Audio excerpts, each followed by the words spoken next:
નમસ્કાર, હું છું માર્ગે. આપની સાથે હેડલાઇન્સમાં જોઈએ કેટલાક મહત્વના સમાચાર. તમિલનાડુના વિરુધુનગર જિલ્લામાં રવિવારે એક ફટાકડા ફેક્ટરીમાં જોરદાર વિસ્ફોટ થયો હતો. આ દુર્ઘટનામાં અત્યાર સુધીમાં 23 લોકોના મૃત્યુ થયા છે. ઘટના સમયે ફેક્ટરીમાં 30 લોકો કામ કરી રહ્યા હતા. 13 લોકો ગંભીર રીતે ઘાયલ છે અને એક હોસ્પિટલમાં સારવાર હેઠળ છે, જ્યારે કે અનેક લોકો કાટમાળ નીચે દટાયા હોવાની આશંકા છે. ફાયર બ્રિગેડ અને રાહત ટીમ્સ સતત કામગીરી કરી રહી છે, જોકે વિસ્ફોટનું કારણ હજુ સુધી સ્પષ્ટ નથી થયું. હોર્મુઝ સ્ટ્રેટમાં પરિસ્થિતિ વધુ વણસી છે. યુએસ નેવીએ એક ઈરાની ધ્વજવંદન જહાજને જપ્ત કર્યું છે, જેણે અમેરિકન નાકાબંધીનો ભંગ કરવાનો પ્રયાસ કર્યો હતો. યુએસ દળોએ તેના એન્જિન પર ગોળીબાર કર્યા પછી જહાજને કબજે કર્યું હતું. બદલામાં ઈરાને યુએસ નૌકાદળના જહાજો પર ડ્રોન હુમલા શરૂ કર્યા હતા. ઈરાને કહ્યું છે કે તે ટૂંક સમયમાં જ આ કૃત્યનો જવાબ આપશે. નાકાબંધીના વિરોધમાં ઈરાને હોર્મુઝ સ્ટ્રેટને સંપૂર્ણપણે બંધ કરી દીધું છે. ઈરાને યુએસ સાથે શાંતિ મંત્રણાના બીજા રાઉન્ડમાં ભાગ લેવાનો ઇનકાર કર્યો છે, જે ઇસ્લામાબાદમાં યોજાવાની હતી. તેહરાને આ નિર્ણય પાછળ વોશિંગ્ટનની વાહિયાત માંગણીઓ અને બદલાતા વલણને કારણો ગણાવ્યા છે. ઈરાને સ્પષ્ટ કર્યું છે કે જ્યાં સુધી અમેરિકા પોતાની જીદ છોડી ન દે ત્યાં સુધી કોઈ જ વાટાઘાટો નહીં થાય. ઈરાને જણાવ્યું કે જ્યાં સુધી હોર્મુઝ સ્ટ્રેટમાં નાકાબંધી ચાલુ રહેશે ત્યાં સુધી કોઈ વાટાઘાટો નહીં થાય. સાવલી નગરપાલિકા ચૂંટણીના પ્રચાર અંતર્ગત વોર્ડ નંબર 1માં યોજાયેલી જાહેર સભામાં ધારાસભ્ય કેતન ઇનામદારે ભાજપના ઉમેદવારોને જીત્યા બાદ કામ નહીં કરે તો રાજીનામું લઈ લેવાની ગર્ભિત ચીમકી ઉચ્ચારી હતી. તેમણે લોકોને વિકાસમાં સહયોગ આપવા અપીલ કરી અને કાચા મકાનો, પાણીની સમસ્યા જેવા પાયાના પ્રશ્નોનું નિરાકરણ કરવાનું વચન આપ્યું છે. કોંગ્રેસ પર પ્રહાર કરતા તેમણે કહ્યું કે લોકોના દિલમાં હવે કમળ વસેલું છે. ઉત્તરાખંડમાં વિશ્વ પ્રસિદ્ધ યમનોત્રી મંદિરના કપાટ આજે બપોરે 12:30 વાગે અને ગંગોત્રી મંદિરના કપાટ 12:15 વાગે વૈદિક મંત્રોચ્ચાર સાથે ખોલવામાં આવ્યા. કપાટ ખુલતાની સાથે જ જય મા યમુના અને જય મા ગંગાના નાદથી આખો વિસ્તાર ગુંજી ઉઠ્યો હતો. હજારો ભક્તો આ ઐતિહાસિક ક્ષણના સાક્ષી બન્યા. આ સાથે જ ચારધામ યાત્રાની વિધિવત શરૂઆત થઈ ગઈ છે.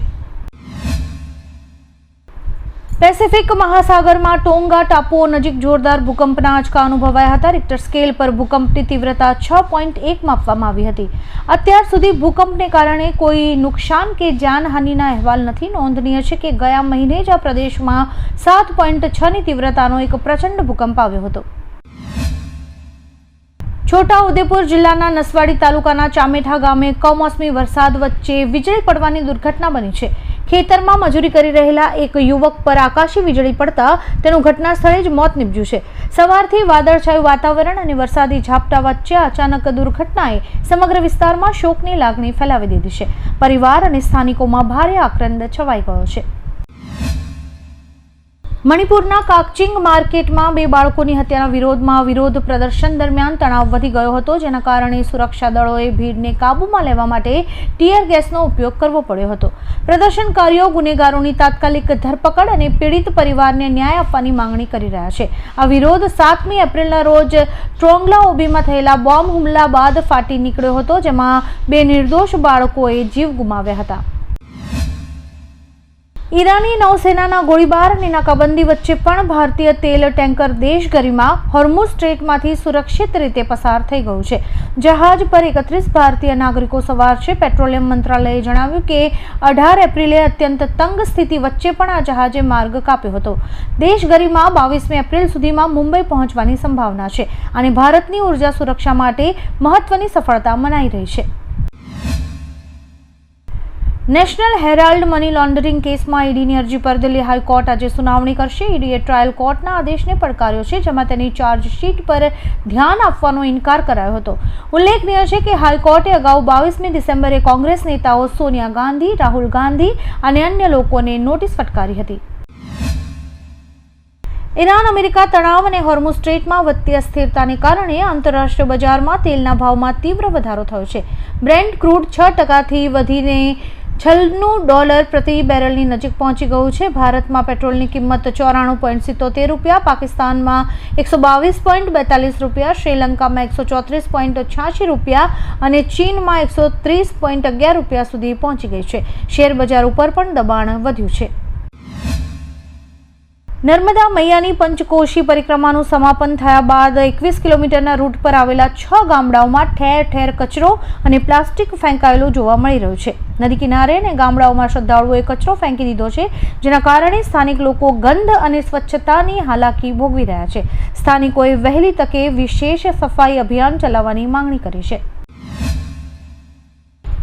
આ વર્ષે ટેક સેક્ટરમાં છટણી મોટા પાયે થઈ રહી છે. ડાઉન ડિટેક્ટર અનુસાર વર્ષના પહેલા 3 મહિનામાં 95 કંપનીઝે 73,299થી વધુ લોકોને નોકરીમાંથી કાઢી નાખ્યા છે. ઘણી મોટી દિગ્ગજ કંપનીઝે લેઓફનું એલાન કર્યું છે, જેમાં સ્નેપ, ડિઝની, મેટા અને ઓરેકલ શામેલ છે. ઓરેકલ 20,000થી 30,000 કર્મચારીઓને ઘરનો રસ્તો બતાવશે. આ છટણી પાછળનું કારણ AI છે. કાળઝાળ ગરમી અને લૂ વચ્ચે લીંબુ શરબતની માંગ વધતા મોરબીમાં લીંબુના ભાવો આસમાને પહોંચી ગયા છે. 5 દિવસ પહેલા મણના 2100 રૂપિયા હતા, તે વધીને અત્યારે 3080 રૂપિયા થયા છે. માર્ચમાં 2000 રૂપિયાની આસપાસનો ભાવ હતો, જ્યારે કે માગશરમાં 1200ની આસપાસ ભાવ હતો. લોકોને ગરમીથી રાહત મેળવવા હવે લીંબુ ખરીદવું પણ મોંઘું પડી રહ્યું છે. ગરમી વધતા લોકો લીંબુ શરબતના શરણે જઈ રહ્યા છે, તો અમુક લોકો લીંબુનો જબરો સ્ટોક કરવા જથ્થાબંધ ખરીદી પણ કરી રહ્યા છે. ઈરાન અને અમેરિકા વચ્ચે શાંતિ મંત્રણાની ડેડલાઇન પહેલા પરિસ્થિતિ વધુ વણસી છે. સ્ટ્રેટ ઓફ હોર્મુઝમાં અમેરિકાએ ઈરાનના કાર્ગો શિપ પર હુમલો કર્યો છે, જેના જવાબમાં ઈરાને પણ અમેરિકી જહાજો પર ડ્રોન હુમલો કર્યાનો દાવો કર્યો છે. આપણે જણાવી દઈએ કે જહાજોની અવરજવર એકવાર ફરીથી બંધ થતા વૈશ્વિક તેલ બજારમાં ભારે ઉથલપાથલ જોવા મળી છે. હોર્મુઝને લઈને ઈરાને કહ્યું છે કે તણાવ ત્યારે જ ઘટશે જ્યારે અમેરિકા તેની નાકાબંધી ખતમ કરશે. અરવલ્લી જિલ્લાના મેઘરજ તાલુકામાં કોંગ્રેસને મોટો ઝટકો લાગ્યો છે. પંચાલ જિલ્લા પંચાયતના 25થી વધુ સક્રિય કોંગ્રેસ કાર્યકરોએ પક્ષ છોડીને ભાજપનો ખેસ ધારણ કર્યો છે. ભાજપના ઉમેદવાર કનુભાઈ પટેલની હાજરીમાં તમામ કાર્યકરોને હાર અને કેસરીયો ખેસ પહેરાવીને પક્ષમાં આવકારાયા છે. કાર્યકરોએ જણાવ્યું કે ભાજપની વિકાસલક્ષી નીતિઓથી પ્રભાવિત થઈને તેમણે આ નિર્ણય લીધો છે. અમેરિકાના લુઇસિયાના શ્રેવપોર્ટમાં 8 માસૂમ બાળકોની ગોળી મારીને હત્યા કરી દેવાઈ છે. પોલીસ અનુસાર મૃતકોની ઉંમર 1 થી 14 વર્ષની છે. શરૂઆતી તપાસમાં ઘરેલું વિવાદને ઘટનાનું કારણ જણાવાયું હતું. પોલીસે જવાબી કાર્યવાહી કરી અને હુમલાખોરને ઠાર માર્યો છે. આ મામલાની વધુ તપાસ પોલીસ કરી રહી છે. જમ્મુ અને કાશ્મીરના ઉધમપુરમાં એક મોટો અકસ્માત થયો છે. ઉધમપુરના રામનગરના કાગોટ વિસ્તારમાં એક પેસેન્જર બસ પલટી ખાઈ ગઈ છે.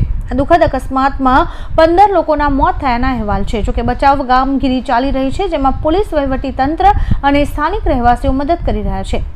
ઘાયલોને નજીકની હોસ્પિટલ્સમાં દાખલ કરાયા છે.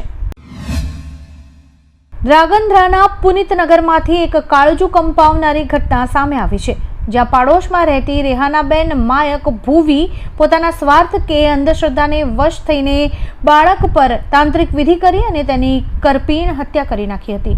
મામલો ત્યારે બહાર આવ્યો જ્યારે પોલીસે શંકાના આધારે બાળકોના મૃતદેહને કબ્રસ્તાનમાંથી બહાર કાઢી પોસ્ટમોર્ટમ કરાવ્યું. બાળકોનો મૃતદેહ 15 દિવસ પહેલા પાણીની કુંડીમાંથી મળી આવ્યો હતો. કેકેઆરના કેપ્ટન રહાણે ગઈકાલે આરઆર સામેની મેચમાં ખાતું ખોલ્યા વગર જ આઉટ થયા હતા. આ સાથે તેમના નામે આઈપીએલમાં આ શરમજનક રેકોર્ડ નોંધાયો છે. રહાણે ઓપનર તરીકે સૌથી વધારે 12 વખત 0 પર આઉટ થયા છે, જે બાદ ક્રમશઃ પાર્થિવ પટેલ 11 વખત, શિખર 10 વખત, ગંભીર 10 વખત અને વોર્નર 9 વખતનું નામ સામેલ છે. કોઈ પણ બેટિંગ પોઝિશનમાં 0 રને આઉટ થયેલા બેટ્સમેનની યાદીમાં મેક્સવેલ ટોચ પર છે.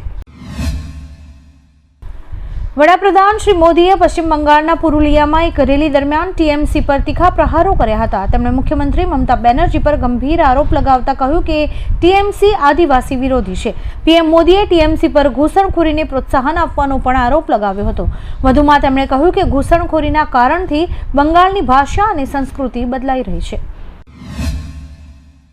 મધ્ય પૂર્વમાં ચાલી રહેલા સંઘર્ષ વચ્ચે ભારતના એનએસએ અજીત ડોભાલે રવિવારે સાઉદી અરેબિયાના વરિષ્ઠ નેતાઓ સાથે એક મુલાકાત કરી હતી. આ બેઠકો દરમિયાન તેમણે ભારત અને સાઉદી અરેબિયા વચ્ચે દ્વિપક્ષીય સંબંધોને મજબૂત બનાવવા પર ભાર મૂક્યો હતો. સાઉદી નેતાઓ સાથેની તેમની ચર્ચા દરમિયાન એનએસએ અજીત ડોભાલે પશ્ચિમ એશિયાઈ સંઘર્ષ, પ્રાદેશિક પરિસ્થિતિ અને પરસ્પર હિતના અન્ય મુદ્દાઓ પર ચર્ચા કરી હતી. આવા જ કેટલાક રસપ્રદ સમાચારો નિહાળવા માટે અમારી યુટ્યુબ ચેનલને લાઇક, શેર અને સબસ્ક્રાઇબ કરો અને જોતા રહો હેડલાઇન્સ.